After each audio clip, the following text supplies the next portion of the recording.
بسم اللہ الرحمن الرحیم۔ السلام علیکم ورحمۃ اللہ وبرکاتہ۔ میں اپنے channel learning Islam with Amna میں آپ کو خوش آمدید کہتی ہوں۔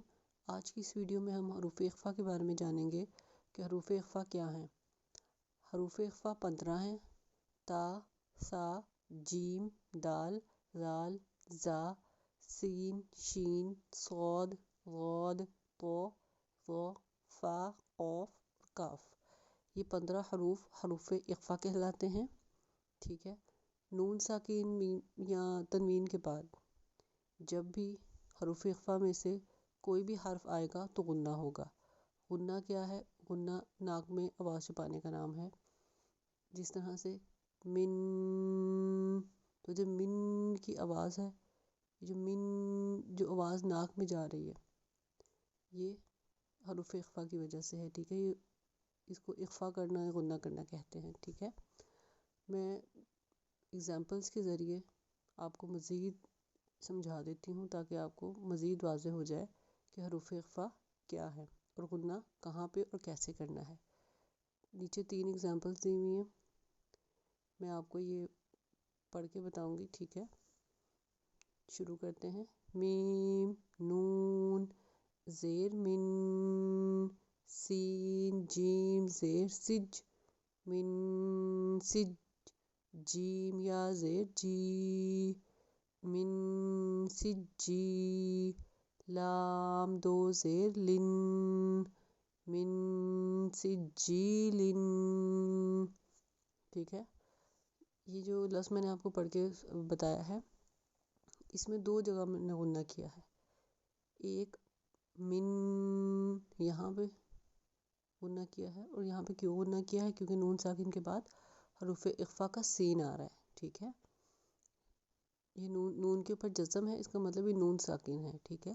نون ساکن کے بعد حروف اخفا کا سین آ رہا ہے، اس لیے غنہ کریں گے من، اس طرح سے۔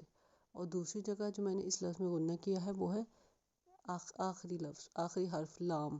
لام کے نیچے چونکہ 2 زیر ہے، اس لیے یہ تنوین ہے، ٹھیک ہے۔ اور تنوین کے بعد آپ دیکھیں اگلا لفظ کے شروع میں فا آ رہا ہے، من سجیلن۔ لن پہ ہم نے غنہ اسی لیے کیا ہے کیونکہ تنوین کے بعد حروف اخفا کا فا آ رہا ہے، ٹھیک ہے۔ اس لیے ایگزامپل نمبر 1 میں 2 جگہ ہم نے غنہ کیا ہے، ایک نون ساکن کے بعد سین آ رہا ہے حروف اخفا کا اس لیے، اور دوسرا لام کے نیچے تنوین ہے اور تنوین کے بعد حروف اخفا کا فا آ رہا ہے، ٹھیک ہے۔ اس لیے اس کو پڑھیں گے من سجیلن، اس طرح سے۔ اب دوسرے لفظ کی طرف چلتے ہیں۔ فا زبر فا، جیم زبر جا، فاجا، عین زبر ع، فاجع، لام زبر لا، فجعل، ہا میم پیش ہم، فجعلہم۔ اور ہم نے یہاں پہ غنہ کہیں بھی نہیں کیا کیونکہ میم ساکن کے بعد عین آ رہا ہے، ٹھیک ہے۔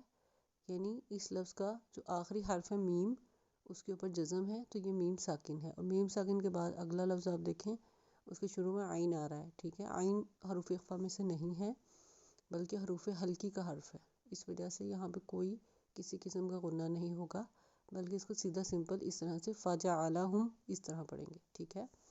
اب تیسری ایگزامپل پہ چلتے ہیں، اس کی ہجے کرتے ہیں۔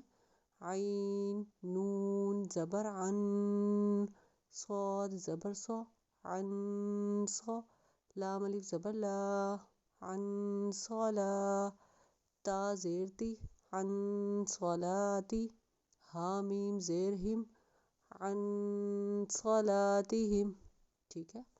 یہ جو عن کیا ہے ہم نے، یعنی غنہ کیا ہے۔ غنہ کیوں کیا ہے؟ کیونکہ نون ساکن کے بعد حروف اخفا کا صاد آ رہا ہے، ٹھیک ہے، اسی لیے یہاں پہ غنہ ہوگا عن صلاتہم، اس طرح سے، ٹھیک ہے۔ یہ میں نے ایگزامپلس کے ذریعے بھی آپ کو حروف اخفا کے بارے میں بتا دیا ہے۔ امید ہے کہ آپ کو حروف اخفا سمجھ میں آ گیا ہوگا، ٹھیک ہے۔ لیکن پھر بھی اگر کوئی مسئلہ ہو، پڑھنے میں دشواری ہو تو آپ کامنٹ میں پوچھ سکتے ہیں۔ میرے چینل کو لائک اور سبسکرائب کرنا نہ بھولیے گا۔ اللہ حافظ۔